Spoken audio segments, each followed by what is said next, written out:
Озможено од имлек протеин, мокна дофат, 100% млечен протеин. Има убава анегдота, интересна анегдота со тебе и со Ненад Стојановски, поврзана со пушка и кокошка. А не, Ке им се допадне. Тоа беше на Греф или Шприцер. Греф или Шприцер првата представа која што ја правеше Димитар Станковски, покојни. Ти си тогаш млад. И јас млад го играм дечкото, Ненад го игра таткото, а втората верзија таткото беше. јас таткото го играв Ненад на Ненад улогата. Така. Шприцер го играв, а ова беше као детето на братот. И да, со тоа време е малце така, слободен. Ма слободен Зафркан. секојаш, сите зафрканци искачаа од неколку луѓе, од меѓу кои бев и јас и правевме да ни биде забавно у театарот. Ненад прифаќаше зафрканција, а беше малку по така Сепак е построг. Ненад. Ненад беше, ама добро, мене некако другачие ме гледа. Мали, тука и мора да има граница. Па не, нормално. А? И зема неколку представи ми на поред размислував да му го направам тоа. Има на едно место каде што вика дај едно кафе, демек на жена му, она си оди, ма какво кафе, на ќерка му и ја не можам ки си легнам, абе кој сте ви, кој сум ја у куќава да можев и зема за ловџеска пушка, пошто е ловџе и пука баба. И се качив на една представа, зема фазан беше ствари некокошка, фазан кај што фазан со пердовите као он го имаше и мислам дека играше у представата, кај што го носи као трофеј. И он пука и јас се качив од озгора над рампата, над сцена. И го чек. Рампа кај што е се за светлата и го чекам. Како пукне ме го фрле фазанот. И он сега гледа горе, погледна, А стегната атмосфера, сцена. Кој сум ја, баба, онака мачо мен, нели, сега ќе ми И мама. фазано. И бау, пука, падна овако ме гледа, а беше смешко на сцена.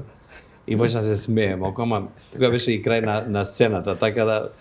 Можеше да помине. Да, крај на сцената, па идеше друга сцена, тргака на кај мене, ја вика, морав. Вика, одлично, супер.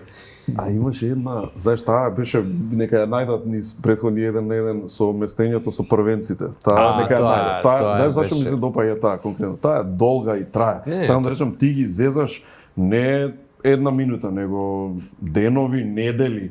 Има ли друг пат? Има ли друг пат кај што си зезал некого долго? Марин Бабич злато му е, покојно. Тоа он многу се сакав, многу се сакавме. Го викав тато, он мене сине. И играме у представа заедно. Му иста гримиорна бевме. Да му звони телефон, нешто. И мене ми текна. И мене ми текна. Има еден друг телефон нов кој што го немаше он упишан. И ја му задзвонив и му го земав телефонот отворен, му го земав телефонот и му напишав на тој број мојот што е, му напишав Марина Курва. Име. И доаѓа после од сцена, ја ништо се правам. Овако, го гледа телефонот одма дали му звонал некој, гледа. Пропуштен повик, отвора. Која е оваа Марина Курва што сум ја напишал? Боже, кој знае колку сум бил пијан, што ми ја запишал вака. Не ми текне. И врти на телефон, мене исклучен нормално. Телефонот да не се слободно му звони. Не, слободно му звони. У фиока телефонот. За другиот ми стои. Два имав тогаш. И нема. Пак излезе на сцена и ја му пишувам, не можам сега да се јавам, маж ми е тука. Ова траеше една... Ова е ден еден. Не, да, ова е прв ден. Ова траеше една недела.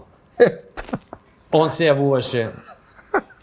Еднашка жена ми се јави, не можам да зборам сега. Јави се сега, еве го, они. Женски глас.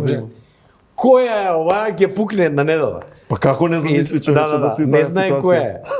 И со пораки нешто се допишувавме, не знам сега точно како беше, и на крај со Таше, со Анастас Становски. Анастас, поздрав, да го поздравуваме, да. и беа него некоја кафана и викам, слушај да ви кажам, пошто сте побудалени 20, а и он не знае кој е, викам да ви кажам, јас сум, викам, Марина Курва. Да заврши. Да, заврши ова. И така заврши таа заврканција, иначе траеше стварно една недела. Марин Бабич, легенда. Да. Во негово име да се спомене.